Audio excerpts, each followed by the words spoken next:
Assalamualaikum warahmatullahi wabarakatuh. Selamat siang, salam sejahtera untuk kita semua. Shalom, Om Swastiastu, Namo Buddhaya, salam kebajikan. Sebelumnya, perkenalkan, saya Fazrin Aulia Rahman. Saya mahasiswa pada Prodi Hukum Universitas Cyber Muhammadiyah yang diampu oleh dosen saya, Bapak Dr. Muhammad Rizal, SHMH. Izinkan saya memulai presentasi ini bukan dengan teori-teori yang ada di buku tebal, melainkan dengan sebuah bayangan sederhana. Bayangkan ketika kita sedang membangun sebuah rumah yang indah, kita pasang pagar yang tinggi dan kokoh di sekeliling rumah itu. Tujuannya apa? Jelas, supaya kita yang tinggal di dalamnya merasa aman. Kita percaya pagar itu akan melindungi kita dari maling, dari hewan liar, atau dari bahaya apapun di luar sana. Pagar itu adalah aturan, pagar itu adalah hukum kita. Lalu kita menyewa penjaga untuk menjaga pagar tersebut, dan penjaga inilah yang kita sebut sebagai aparat penegak hukum. Di mana di situ ada polisi, jaksa, hakim, dan petugas lainnya. Tugas mereka simpel, hanya memastikan pagar tetap tegak dan menjaga kita tetap aman.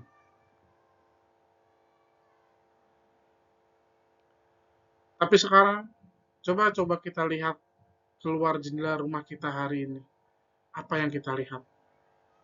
Kita melihat pagar rumah kita mulai keropos, dan yang lebih menakutkan, si penjaga yang kita bayar pakai uang kita sendiri, yang kita kasih senjata, yang kita kasih seragam terhormat, mendadak berubah. Bukannya menangkap maling, sebagian dari mereka malah ikut merusak pagar, atau bahkan bekerja sama dengan orang jahat untuk merugikan kita yang ada di dalam rumah. Inilah realitas pahit yang sedang kita hadapi hari ini. Karena itulah, dalam kesempatan yang sangat berharga ini, izinkan saya membawa sebuah materi yang sangat-sangat krusial dengan judul yang singkat, padat, tapi menampar kita semua.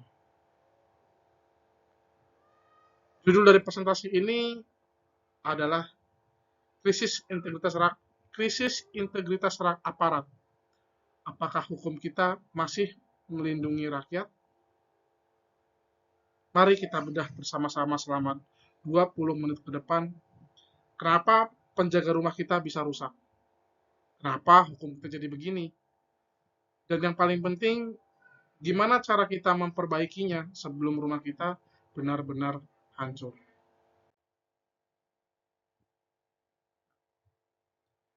Masuk kepada pengantar masalah. Teman-teman sekalian, kalau kita belajar di kelas hukum tata negara atau pengantar ilmu hukum, kita pasti sering kali dengar kalimat dari UUD 1945, pasal 1 ayat 3 yang bunyinya, negara Indonesia adalah negara hukum. Kalimat ini selalu kita bangga-banggakan sejak kita masih SD. Kita diajarkan bahwa di negara hukum, aturan adalah bos tertinggi. Siapapun yang salah, harus dihukum. Gak peduli dia kaya, gak peduli dia miskin, gak peduli dia anak pejabat ataupun anak petani. Tapi coba kita taruh buku teori itu sejenak. Lalu kita buka media sosial kita hari ini. Apa yang kita temukan di lapangan? Kita menemukan sebuah jurang yang sangat besar antara apa yang tertulis di kertas konstitusi dengan apa yang terjadi di jalanan. Negara hukum kita hari ini sedang mengalami penyakit kronis yang namanya krisis integritas. Apa sih sebenarnya arti kata integritas itu? Secara sederhananya, integritas itu adalah kejujuran. Satunya kata dengan perbuatan. Berbuat benar meskipun nggak ada orang yang melihat. Ketika seorang aparat kehilangan integritas, artinya dia kehilangan kompas moralnya. Dia punya seragam, dia punya rencana, bahkan dia punya senjata. Tapi dia nggak punya hati nurani lagi buat menegakkan keadilan.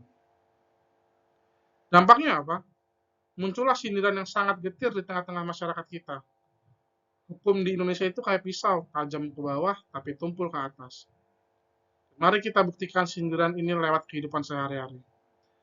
Kalau ada seorang rakyat kecil, katakanlah seorang nenek yang dituduh mengambil beberapa batang kayu di lahan milik perusahaan, atau ada anak muda yang nekat mencuri sendal jepit karena kepepet, proses hukumnya berjalan secepat kilat. Mereka langsung ditangkap, ditahan, disidang, dan bahkan masuk penjara. Tanpa ada kompromi, hukum ditegakkan sekeras-kerasnya atas nama keadilan.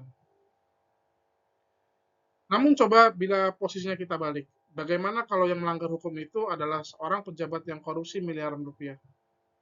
Bagaimana kalau yang melanggar hukum itu adalah pengusaha besar yang merusak hutan adat rakyat? Proses hukumnya mendadak menjadi lambat, jalannya muter-muter, pasalnya mendadak menjadi ringan, pengacaranya mahal, fasilitas penjaranya mewah kayak di hotel bintang 5, dan gak jarang hukumannya dipotong di tengah jalan. Inilah yang dimaksud dengan krisis integritas.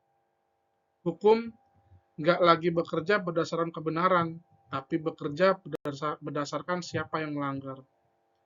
Kalau yang melanggar rakyat kecil, hukum jadi kejam. Kalau yang melanggar orang berkuasa, ya hukum menjadi jinak.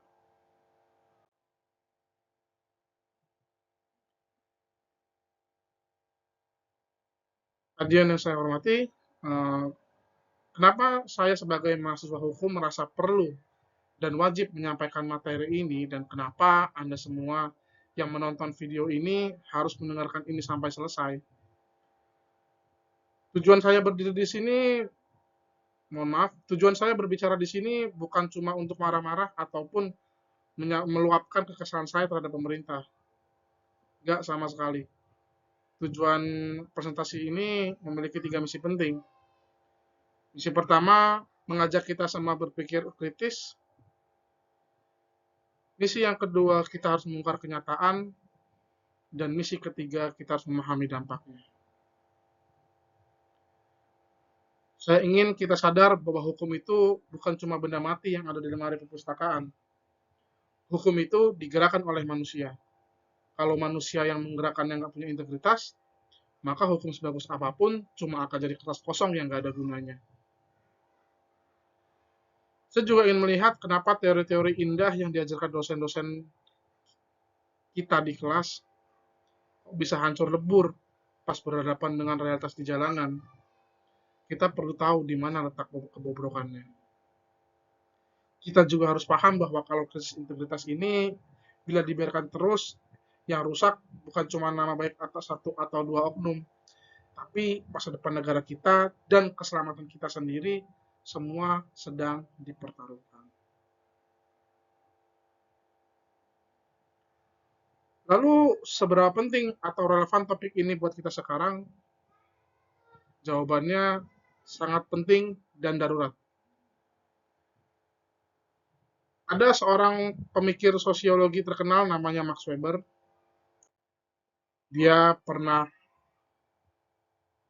bikin teori tentang kekuasaan. Kata Weber, sebuah negara atau pemerintah itu bisa mengatur rakyatnya dengan damai kalau mereka punya yang namanya legitimasi moral atau kepercayaan dari rakyat. Rakyat mau bayar pajak, rakyat mau berhenti di lampu merah, rakyat mau patuh sama aturan, itu bukan karena mereka takut ditembak sama polisi, bukan. Rakyat patuh karena mereka percaya bahwa aturan itu dibuat untuk kebaikan bersama. Dan mereka percaya orang yang mengatur mereka adalah orang-orang yang jujur.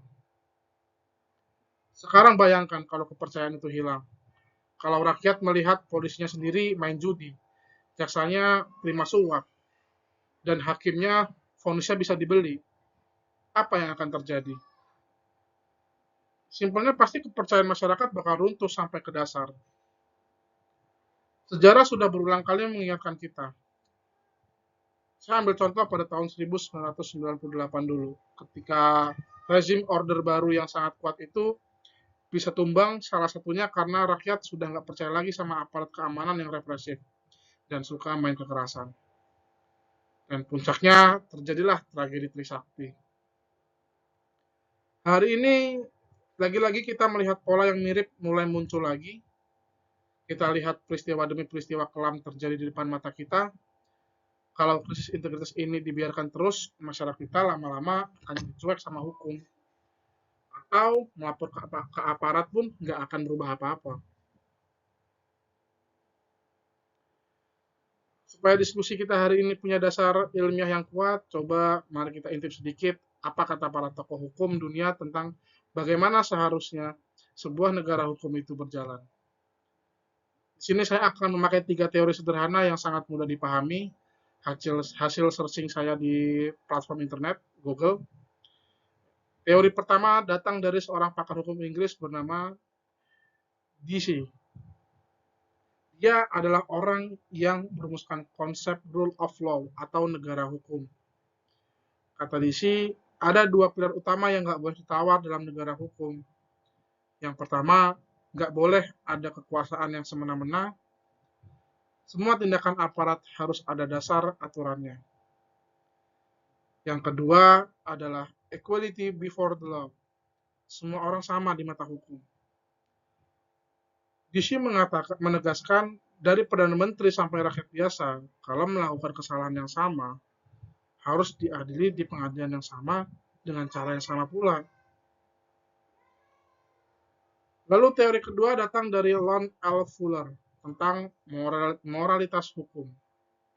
Fuller bilang, hukum itu dianggap gagal secara moral kalau ada jarak atau diskoneksi antara apa yang tertulis di undang-undang dengan apa yang dipraktikkan aparat di lapangan. Jadi kalau undang-undang bilang korupsi itu kejahatan besar, tapi di lapangan aparatnya malah suka kompromi dengan koruptor, maka menurut Fuller, sistem hukum di negara itu sudah mati secara moral. Itu yang terjadi di Indonesia saat ini ya. Lalu teori ketiga datang dari filsuf besar Jerman, ya, yang ini sering acap kali saya dengar pada mata kuliah filsafat hukum, yaitu Immanuel Kant. Kan punya konsep namanya imperatif kategoris, artinya simpel. Keadilan dan kejujuran itu sifatnya wajib, mutlak, nggak ada alasan, dan nggak boleh ditawar-tawar demi urusan politik, urusan uang, atau stabilitas apapun. Adil ya adil, salah ya salah.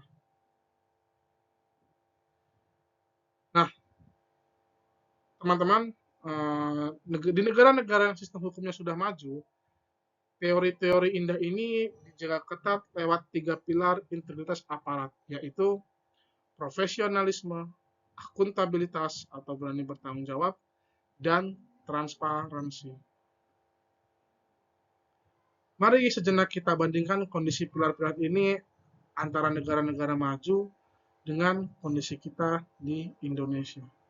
Pertama, soal profesionalisme. Di negara seperti Inggris, mereka punya lembaga independen yang namanya Independent Office for Police Conduct. Lembaga ini diisi oleh orang sipil, tapi bukan polisi. Tugasnya mengawasi polisi. Kalau ada polisi kerja nggak profesional atau ikut campur urusan politik, lembaga ini punya kuasa penuh buat memeriksa. Sementara di Indonesia, kita masih sering dengar istilah kasus titipan atau penanganan kasus yang mendadak berubah arah karena ada tekanan dari orang kuat atau pejabat di atasnya. Lalu yang kedua, soal akuntabilitas. Di Amerika Serikat, banyak kota yang menerapkan sistem civilian review board. Jadi kalau ada polisi yang salah tembak atau pakai kekerasan berlebihan ke warga, warga biasa punya hak hukum untuk menyidang polisi tersebut. Di Indonesia, kalau ada aparat yang bikin kesalahan, Mekanisme pemeriksaannya seringkali tertutup di dalam internal mereka sendiri, yang seringkali kita dengar dengan istilah propam. Akhirnya, masyarakat sering merasa bahwa pemeriksaan itu cuma formalitas buat melindungi teman satu korps, atau istilahnya esprit de corps, yang salah kaprah. Hal itu juga berlaku pada institusi tentara kita, ya, di mana mekanisme pemeriksaannya selalu melibatkan pengadilan militer, ya, yang lagi-lagi itu hanya ruang lingkupnya ada di internal mereka sendiri. Jadi ini tidak hanya membahas soal polisi ya, tapi memang agak sedikit tendensius karena mungkin sebagai masyarakat kita lebih sering touching langsung dengan kepolisian dibandingkan Tentara Nasional Indonesia. Ketiga, soal transparansi. Di Singapura, semua proses hukum dari mulai kita lapor kehilangan sampai pengadilan, itu udah pakai sistem digital yang transparan banget. Korupsi sekecil apapun langsung ketahuan, dan hukumannya sangat-sangat berat. Di tempat kita, proses hukum seringkali kayak masuk ke dalam gua yang gelap. Kita nggak tahu kasus kita udah sampai mana, tahu-tahu muncul istilah sindiran di masyarakat. Kalau kita lapor kehilangan ayam, ujung-ujungnya kita harus bayar seharga kambing buat operasionalnya. Dari perbandingan teori dan sistem ini, kita bisa melihat bahwa negara yang bersih hukumnya itu bukan karena aparatnya sejak lahir sudah menjadi malaikat, bukan. Tapi karena mereka dipaksa jujur oleh sistem pengawasan luar yang punya taring tajam.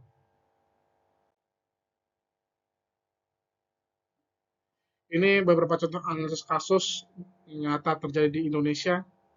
Ya. Ada 3 contoh kasus besar yang ingin saya soroti yang ada di Indonesia. Kasus-kasus ini adalah bukti konkret bahwa krisis integritas aparat di tempat kita bukan lagi sekedar urusan satu atau dua orang oknum nakal, melainkan sudah menjadi penyakit yang sifatnya sistemik. Kita bahas dari kasus pertama, kekerasan berlebihan pada kasus tragedi Kanjuruhan 2022. Mari kita ingat kembali peristiwa memilukan di Stadion Kanjuruhan pada Oktober 2022. Ketika lebih dari 130 orang meninggal dunia dalam satu malam. Kenapa itu bisa terjadi? Karena aparat keamanan menembakkan gas air mata langsung ke arah tribun penonton yang padat dan sempit. Padahal, aturan internasional dari FIFA sudah melarang keras penggunaan gas air mata di dalam stadion. Di sini kita melihat hilangnya prinsip profesionalisme dan rasa kemanusiaan. Aparat di lapangan bertindak panik dan memakai kekuatan yang berlebihan. Namun yang lebih menyakitkan adalah proses akuntabilitas setelah kejadian itu. Ketika ratusan nyawa melayang, proses hukumnya terkesan tarik ulur. Sanksi hukumnya banyak kan kena ke petugas lapangan tingkat bawah, sementara bos-bos besar yang memegang komando seolah-olah aman di balik jabatannya. Kasus ini jelas-jelas mencederai pilar keadilan dan melukai hati keluarga korban. Lalu kasus kedua, pengkhianatan oknum jenderal yang menjadi bandar narkoba. Kalau kasus pertama adalah soal kekerasan, kasus kedua ini adalah soal moralitas yang hancur total. Beberapa waktu lalu, kita dikejutkan oleh kasus seorang jenderal polisi bintang 2 yang terbukti mengendalikan penjualan narkoba hasil sitaan.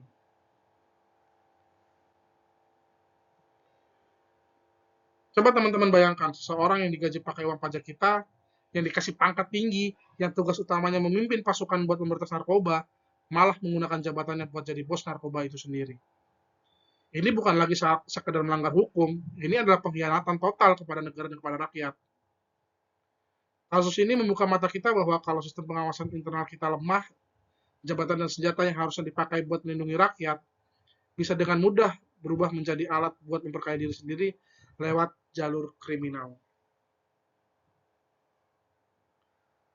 Lalu kasus yang ketiga, aparat menjadi tameng modal konflik lahan rakyat di Wadas dan Rempang.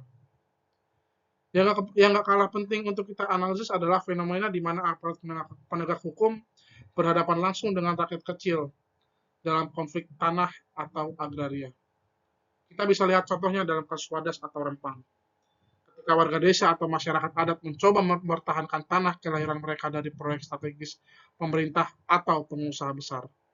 Respon yang diberikan oleh negara seringkali sangat represif. Aparat dengan seragam lengkap dan senjata diturunkan dalam jumlah besar. Masuk ke dalam desa, melakukan intimidasi, melakukan penangkapan sembarangan, sampai kekerasan fisik ke warga, termasuk ibu-ibu dan anak-anak. Pada titik inilah kita melihat fungsi hukum sudah bergeser sangat jauh.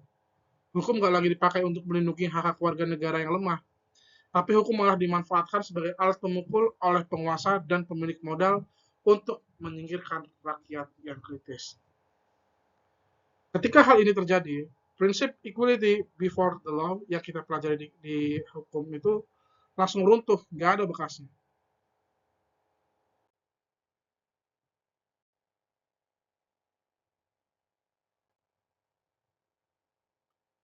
Masuk ke perspektif aktif dan solusi komparatif.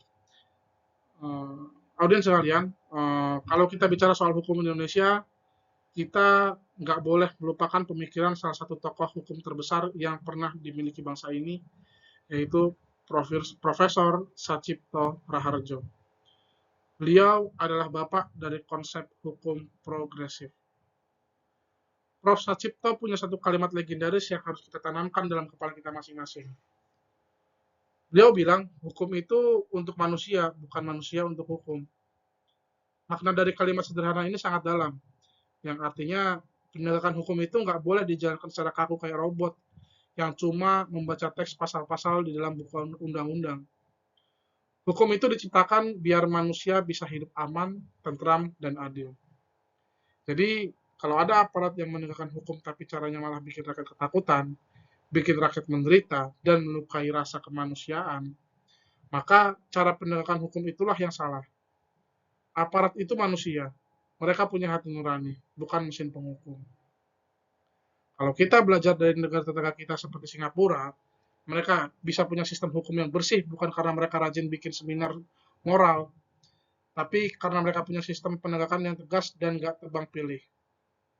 Melalui lembaga bernama CPIB atau Corrupt Practice Investigation Bureau, Singapura menerapkan aturan yang namanya zero tolerance atau nol toleransi terhadap aparat yang korup atau nakal. Biarpun kamu cuma terima uang damai Rp10.000, kalau ketahuan, karirmu hancur hari itu juga. Lalu didenda besar dan langsung masuk penjara. Gak ada urusan teman satu angkatan, gak ada urusan balas budi politik. Di Indonesia masalahnya adalah lembaga pengawas eksternal kita seperti Kompolnas atau Komnas HAM itu posisinya lemah. Mereka kayak singa yang nggak punya gigi. Mereka cuma bisa kasih rekomendasi atau saran tertulis. Dan seperti yang kita tahu, namanya saran, ya institusi yang diawasi boleh dengerin, boleh juga dicuekin. Pengawasan yang mandul inilah yang bikin oknum aparat nakal nggak pernah kapok. Masuk pada kesimpulan dan rekomendasi. Dari seluruh rangkaian cerita, teori, dan analisis kasus yang sudah saya bahas tadi, mari kita tarik satu kesimpulan besar yang jujur. Krisis integritas aparat di Indonesia saat ini bukan lagi sekadar masalah individu atau kenakalan oknum belaka, melainkan sudah menjadi ancaman nyata yang sangat berbahaya bagi fondasi negara hukum kita. Kalau krisis integritas ini terus kita biarkan, kalau kita cuma diam dan menganggap hal ini hal yang biasa, maka kita sedang berjalan menuju kehancuran bersama. Dampaknya udah jelas, rakyat nggak akan percaya lagi sama hukum. Demokrasi kita akan digantikan oleh kekuasaan modal, dan kita nggak akan pernah merasa aman lagi hidup di negeri sendiri.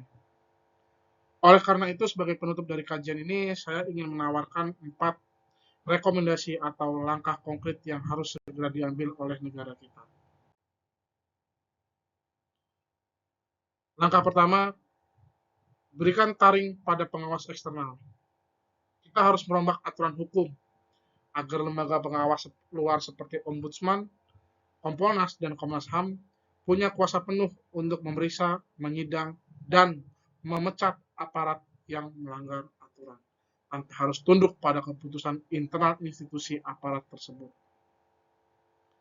Lalu yang kedua, gunakan teknologi untuk transparansi digital.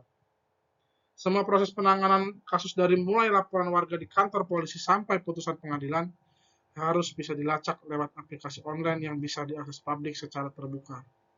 Selain itu, semua aparat yang bertugas di lapangan wajib memakai kamera di bajunya atau body cam agar mereka nggak berani lagi main pukul, main intimidasi, atau minta uang damai di jalanan. Langkah ketiga, benahi pendidikan dan syarat naik jabatan. Di dalam akademi kepolisian, akademi militer maupun kejaksaan, kurikulum hak asasi manusia HAM dan etika moral harus menjadi syarat mutlak kelulusan. Mulai sekarang, syarat untuk naik jabatan nggak boleh cuma berdasarkan kedekatan dengan bos atau senior, tapi harus berdasarkan catatan integritas. Aparat yang punya catatan pernah melakukan kekerasan pada rakyat atau terlibat pungli ataupun korupsi nggak boleh dikasih jabatan selamanya. Lalu yang keempat, berikan hukuman lebih berat untuk aparat yang nakal. Hukum harus tegas pada anggota sendiri. Kalau rakyat biasa melakukan kejahatan dihukum 5 tahun, maka aparat yang melakukan kejahatan yang sama harus dihukum lebih berat. Misalnya, ditambah sepertiga masa hukumannya. Kenapa? Karena mereka adalah orang yang digaji negara untuk tahu hukum, tapi malah sengaja melanggarnya. Pecat secara tidak hormat, sita asetnya, dan miskinkan jika mereka terbukti menerima suap ataupun korupsi.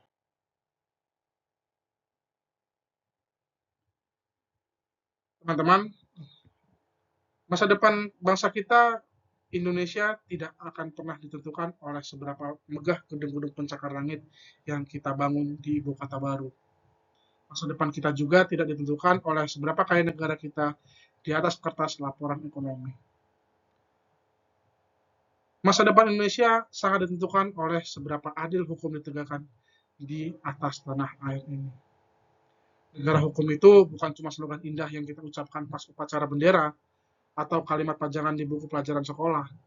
Negara hukum yang sejati harus bisa dirasakan secara nyata ketika seorang pedagang kaki lima merasa aman berjualan di pinggir jalan, ketika seorang petani merasa tenang mempertahankan tanahnya, dan ketika rakyat kecil tahu bahwa saat hak mereka dirampas, ada aparat jujur yang berdiri tegak di belakang mereka untuk membela. Menagih integritas aparat berarti kita sedang menagih masa depan Indonesia yang lebih baik. Mari kita bersama-sama menjadi masyarakat yang cerdas dan kritis. Jangan pernah takut untuk menyuarakan kebenaran, karena keadilan itu tidak akan pernah datang dengan cara ditunggu. Keadilan harus diperjuangkan. Terima kasih banyak atas perhatian, waktu, dan atensi yang luar biasa pada hari ini. Mohon maaf jika ada kata-kata saya yang kurang berkenan.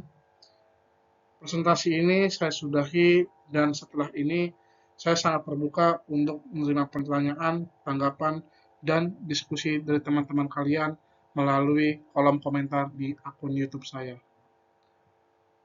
Wabillahi taufiq wal hidayah. Wassalamualaikum warahmatullahi wabarakatuh. Shalom, Om Santi Santi Om, Namo Buddhaya, salam kebajikan.